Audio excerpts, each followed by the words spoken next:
Hello, I'm Craig Thielen, and this is the 1% Better podcast. Today, I am speaking with Pam DeGrote, and Pam has a very unique distinction with us and perspective that she was one of our very first clients at Trissential. She then, at some point, decided to join our team and be an employee, which she did for nearly 14 years. And now she can really smile large and in charge because she's retired, which is always the goal for everybody. So, Pam, nice to see you again. Welcome to 1% Better. Thank you. Nice to see you too. All right, well, let's dig in here. First of all, congratulations on retirement. That's awesome. Are you in 1 year in, or how far have you been into it? Yeah, I guess it was July of last year, so it's almost a year and a half. Okay, so time flies. We'll hear more about that. Well, let's just real quick, like, how has it gone? It's a year, like, I think a lot of people, like, we have this dream someday we're going to retire. Some of us, we have a long ways to go yet. But it's something you think about on and off for a long, long time, and you have this sort of dream and vision. You're now a year and a half into it. How has it been? And you got some friends there. And, like, has it met your expectations, or just give us the retirement update? Well, I would say things never quite turn out the way you expect, right? So you Right. plan years and years and years for a certain kind of retirement. Ours kind of got tipped on its side, but nonetheless, it's been very enjoyable.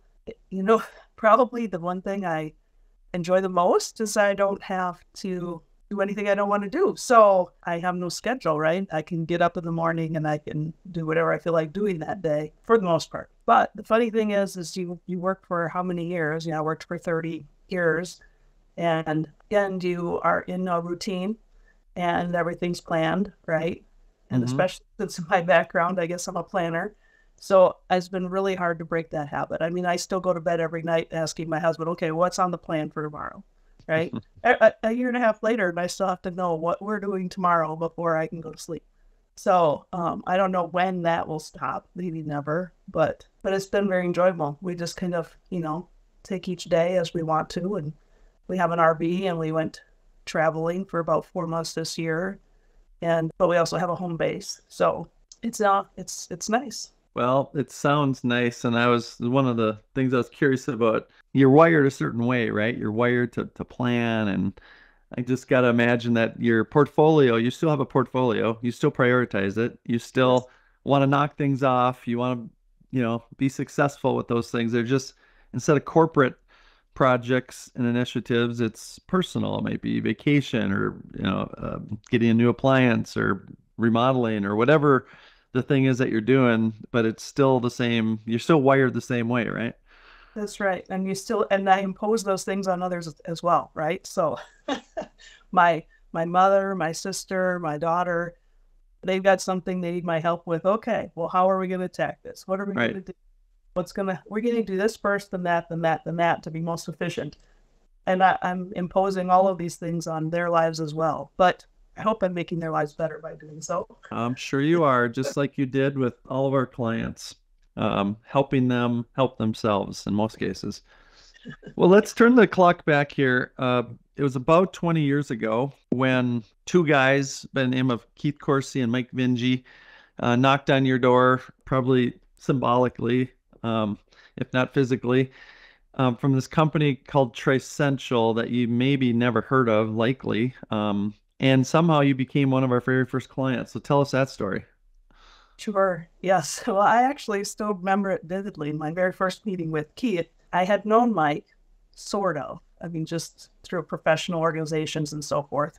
And he brought Keith to introduce Keith to me, and they wanted to talk to me about how they could help, right? So how can we help you? And I was a director of a PMO at the time. I would say at that point in time, they were probably operating out of the trunk of their car. They both just showed up in the same car, we met for coffee, and I liked their story. And I was fairly new at my position. And so I went back to leadership and the CIO and a couple others and told them what I wanted to do. And I really wanted to bring in Mike specifically to have him assess the PMO, because I was fairly new to it, and not to PMOs, but to that particular organization. And I thought an outside view, besides my outside view of assessing where it's at, what the growth opportunity was, what our plan should be forward, would be very beneficial. And Trissential was not known by anybody. So they're like, who do you want to hire? Right. Why do you want these two guys out of the trunk of their car to do this for you? How many clients do they have? Yeah. It's like, so it was kind of a hard sell. And I racked my brain a little bit, and I went back to Mike and Keith and I said, you know what? I want to try to sell it this way, but you have to be okay with it. I wanted to sell it as they would assess my PMO for free, and then they could prove their value and their knowledge and their wisdom. And then any work that fell out of it, you know, it was just an agreement between me and them, handshake, but I would throw that work their way. But once they showed their value, I was fairly confident, you know, that wouldn't be a problem to sell it at that point. Yeah. So they agreed. And then I went back to that same group of leaders and told them what I wanted to do. And they said, all right, well, I guess there's not, you know. Can't argue with free, right? Yeah. And if they don't do a good job, they won't get any more work. And if they don't find anything wrong with the PMO, which was highly unlikely, they won't do any work. And so that's what we did.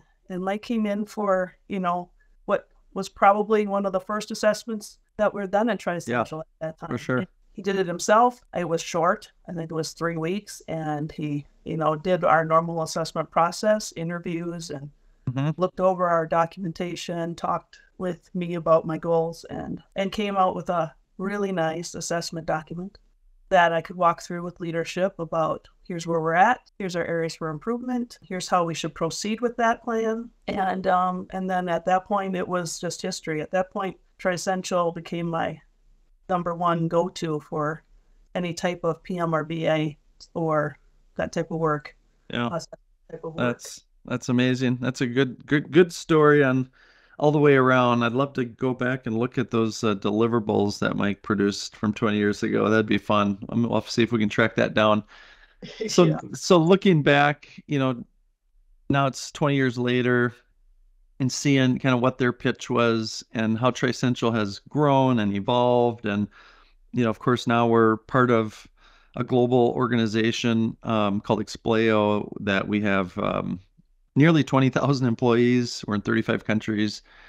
We still, by the way, still do a lot of work in that portfolio management and project ways of working. It's evolved some, but still do a ton of work in that space, but we've evolved into so many other areas. I guess I'm curious, looking back, how close was it to the vision?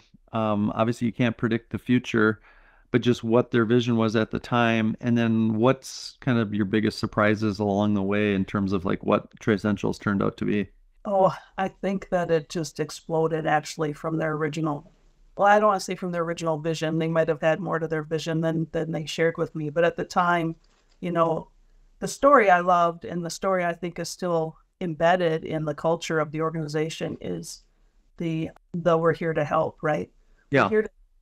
We're here to help you get better. We're here to do whatever you need us to do to get better. And then just that some of the old mantras, you know, check the ego at the door and the humble confidence. And it just goes all the practicality of it, right? It's not a consulting firm, and it was never intended to be a consulting firm that's going to come in and be superior to those around us, to everybody at the client site. We're here to roll up our sleeves and help you figure out what's going to work best for you, not because it's the thing to do out there as the new shiny object, right? Yeah. It's interesting. Those things are still they are part of the bread and butter of everybody that gets hired and everybody that works there. Yeah, it is very interesting. We absolutely, it's still part of the fabric of our culture that we're just here to help. Humble confidence is one of our core values. And just, you know, the mission of the company hasn't changed either, which is we want to improve the lives of everyone that we come in contact with, whether it's, you know, coffee, a conversation, referring someone, or doing large amounts of work, or, you know, bringing teams or solutions, whatever the case may be. So it's interesting to hear that, and good to hear, regardless of all the different capabilities we have, that culture still has sort of carried through.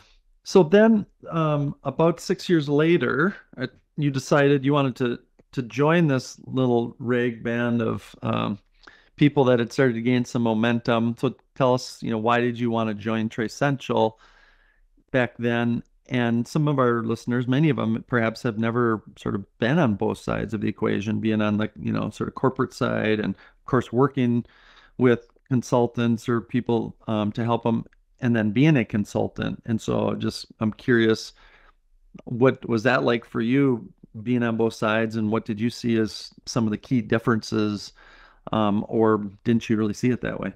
I will say I didn't consciously decide I wanted to be a consultant. Right.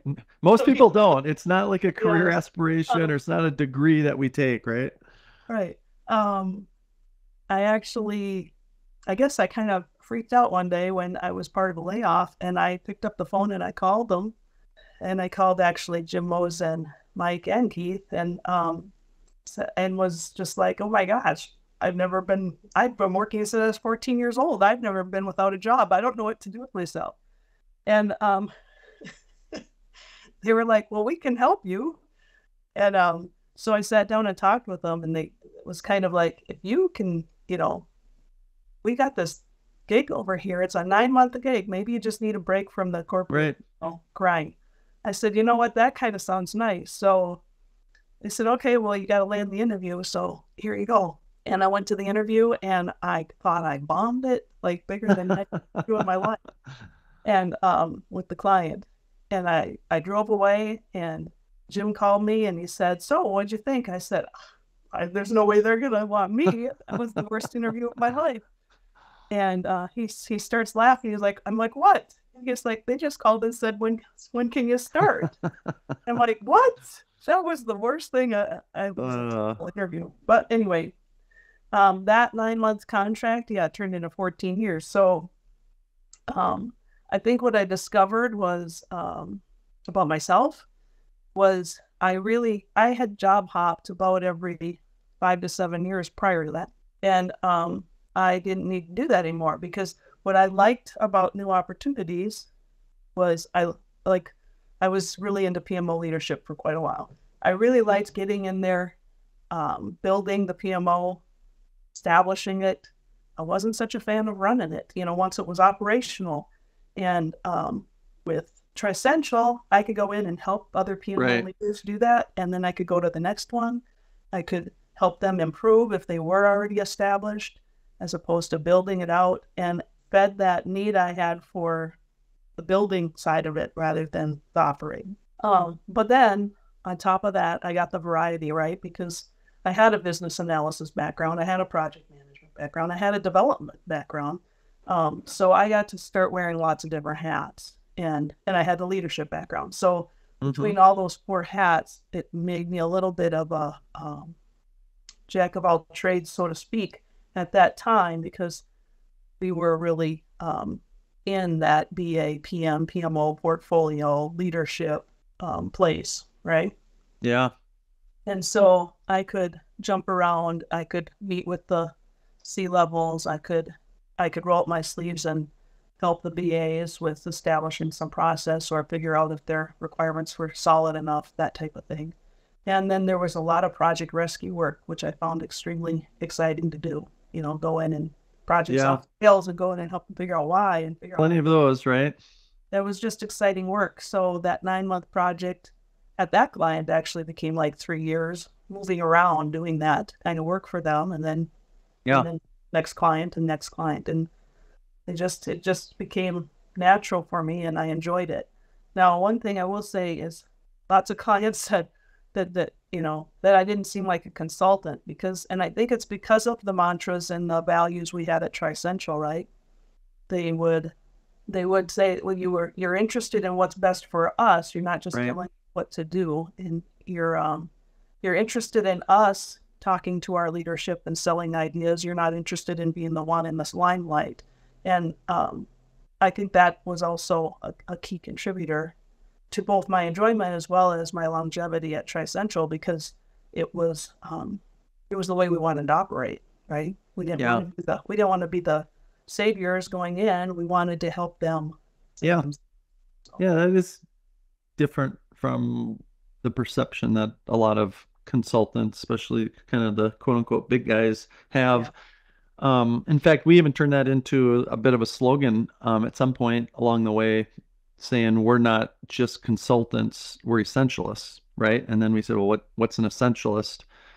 Well, it's those that carry our core values. It's those that, believe and operate with those. And, we're an improvement company. So it's, we're good at strategy management and execution, not just one of them. And we want to, take a step back, whatever sort of problem or challenge you're having, take a step back and look at the whole system, right? Because a lot of times, you'd come in and they'd say, oh, all our projects fail, or all of our, we have all these kind of issues. And then, someone's pointing the finger at somebody. And then when we take a step back, we go, well, actually, it starts with your, portfolio, and, you keep adding, but you don't remove, or you don't, allow enough resourcing, or sometimes it might be that there's just not good communication channels, or there's, everything turns red and there's not enough sort of communication on why, or, how we get there, how we can mitigate things. So there's lots of reasons when you go look at the whole ecosystem, when you take a step back, that can help solve, not just the symptom, but the actual root cause. So, well, you probably, out of all of those engagements over 14 years, there's lots of them. And I know sometimes you're even working with multiple clients. I'm just curious if there were any that stood out like to you as particularly rewarding, particularly challenging you, and then, you had a breakthrough moment, which a client, of course, then has a breakthrough moment. Is there any of those that kind of stand out for you? Well, there's a few of those, but I think honestly, that first one that I went into was extremely interesting, and probably maybe as a sign of the times, 14 years ago, I don't know. But it was an IT development project to write a new internal piece of custom software, and it wasn't going well, and they needed somebody to come in, they thought, and basically supervise the business analyst side of the project team, because they thought that they were the problem. And when I got in there, the project was just completely off the rails, and they weren't being honest about that to themselves. I mean, it wasn't they were being dishonest. They just weren't being honest with themselves even. Sure. And the PM and so forth. And they had developers coding without any kind of understanding of what was needed to be coded. They were trying to run it very traditionally 14 years ago. So they were trying to do requirements, but at a small level. So they tried to break it down into some bites, but not when you say they were going down an agile path or anything, they weren't. But then they didn't have time to wait for the BAs to do their work. So here they brought on a whole team of developers. They had like 2 BAs and they had like 12 developers, and they said, just code. And so it was a recipe for disaster. Right. Right. And then it was way behind schedule, and the PM decided it was a good idea that, okay, well, let's get rid of these developers and just outsource it and throw it to another country to develop. And I'm walking. It'll be cheaper to fail. Yeah, a little. Well, not really though. When I broke down and saw the costs they were paying, but they decided to do that as I was walking in the door. They were starting to send stuff offshore, and at first, I was just like, all right, I'm a first-time consultant, right? So, okay, I'm going to just do what I've been told to do, and I'm going to get this BA team into shape, and we're going to get in front of the development. Right. And so we figured out a different way to attack that and to get going. We brought in a couple more BAs, and we broke up the work differently, and we started cranking out requirements. We were catching up, but it didn't matter because the thing was so far gone. There was no fixing it. So probably the most impressive thing I saw out of leadership to that point in my career was the leadership of this company deciding to pull the plug. That doesn't happen very often, right? No, we don't decide to stop spending bad money over bad money. And they did. And they said, nope, we're done. We're not doing this. And they killed the outsourcing contract. They let go of a whole bunch of people, contractors. I mean, yeah. And then that PM was internal from their PMO, and and had that person go back to other projects. And then they asked me what they should do. And I don't know why they asked me at the time.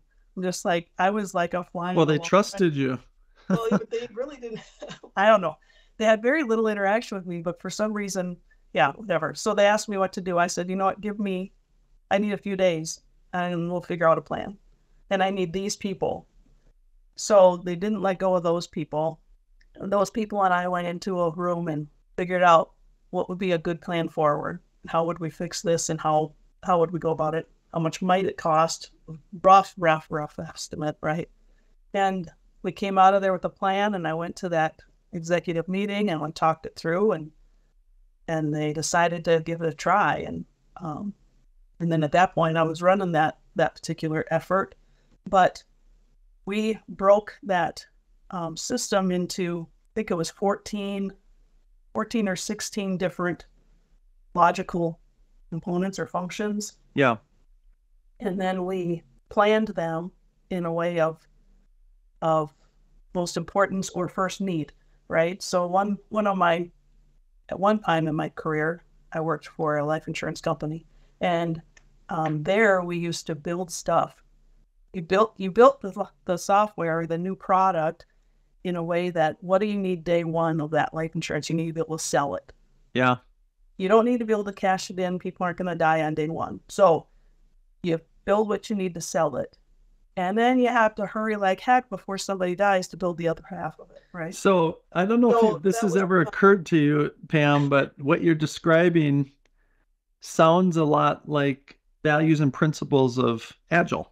Yes. Right? And so essentially what you said is, hey, this whole thing is designed for failure, regardless of what we're paying people onshore, offshore. The whole sort of design of the initiative was set up for failure. So stop it, start over, put in the correct or better disciplines, a disciplined process, so we know what we're doing, how we're doing it, break it into smaller pieces, probably, iterated on that. What you just described as, you could call an MVP, right? In Agile language, like, let's not try to over-architect the mousetrap. Let's start with something that's basic, and let's get the individual components right. So that's interesting, because you got to that just by using common sense, what you thought was a better, more disciplined approach. And of course, that's, now just kind of standard operating procedure.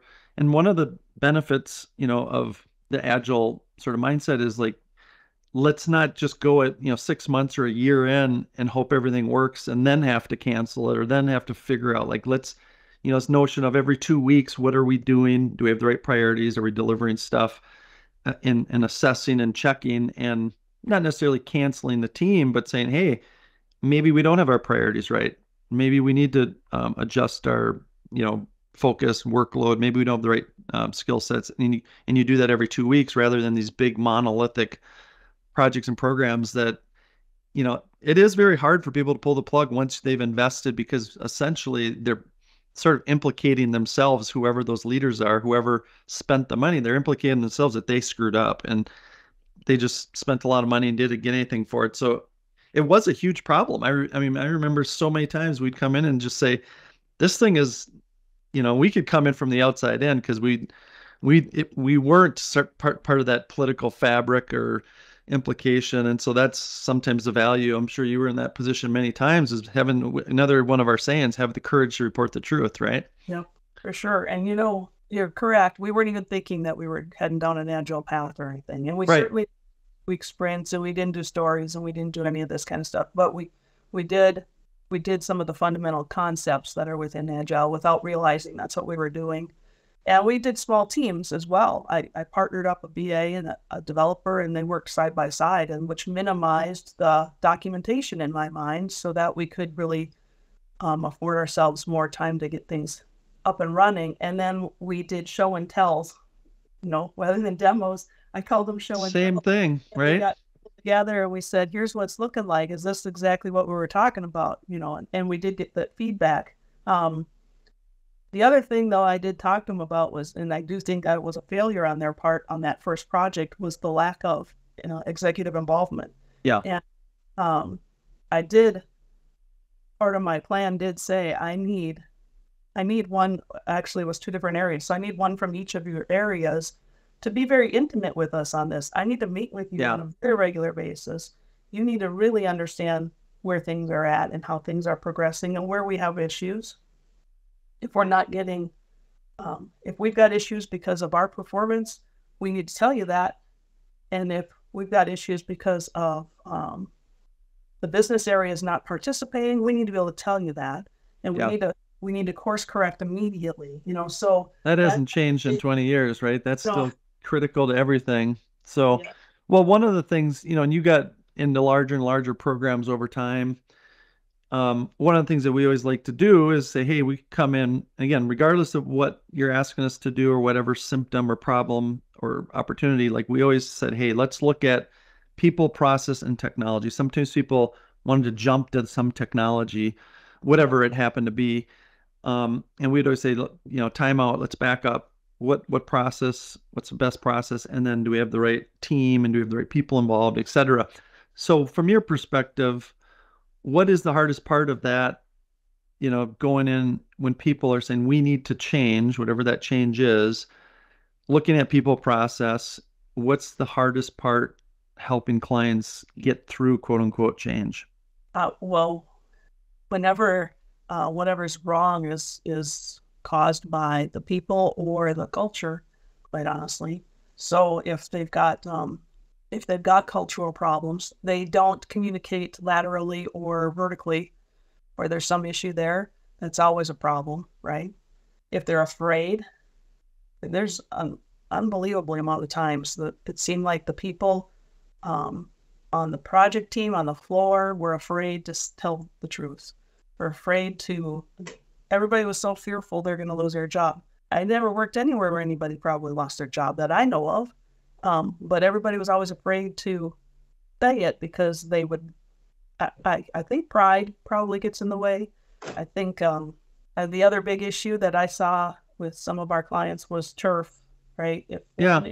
Turf caused so many problems, turf and pride. If we could get those to... So you saw that all over the place, and you probably saw that consistently. It's just a matter of every client's got their own culture, their own politics, their own egos, but it's always there, and it's the thing that usually is getting in the way of great process and technology, right?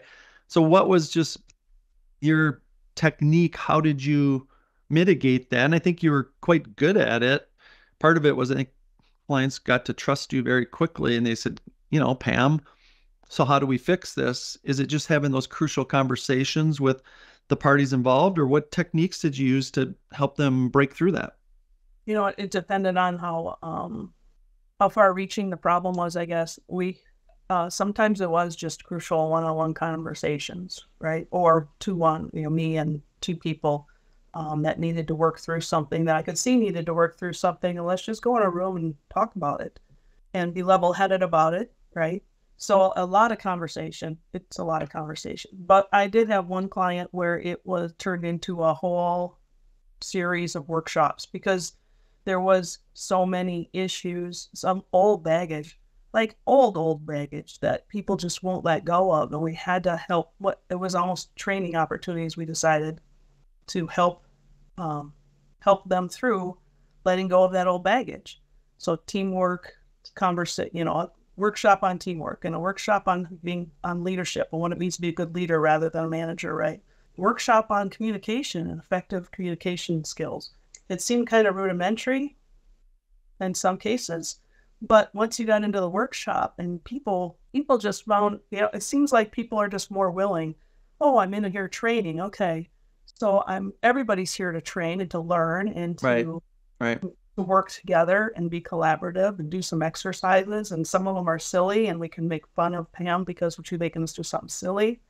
And it helps people just let go, I think, of some of that stuff and just move forward. So I think my point is, I guess it was pretty diverse. Sometimes it was just a simple conversation, and sometimes it was so big. We ended up in a 6-series workshop with a bunch of people. But I think in all cases, I really do believe we worked through it things were better when we left than when we got there, which is always something I try to do, leave something better, someplace better. Right.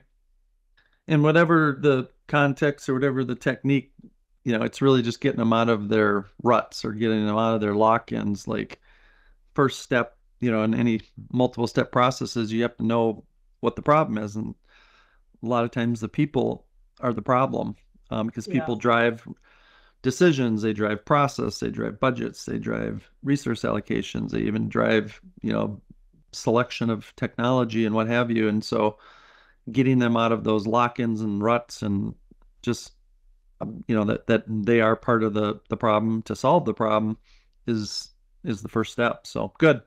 Well, sometimes a little tough. There's sometimes a little tough love there too. And I think our Courtesy Speak the Truth helps us do that.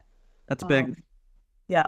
And so, making them look in the mirror. And I can remember many times I told them, I can't care more than you do about this. I can't. Right. It will not help you. I mean, I can, but it will not help you improve if I care more than you do.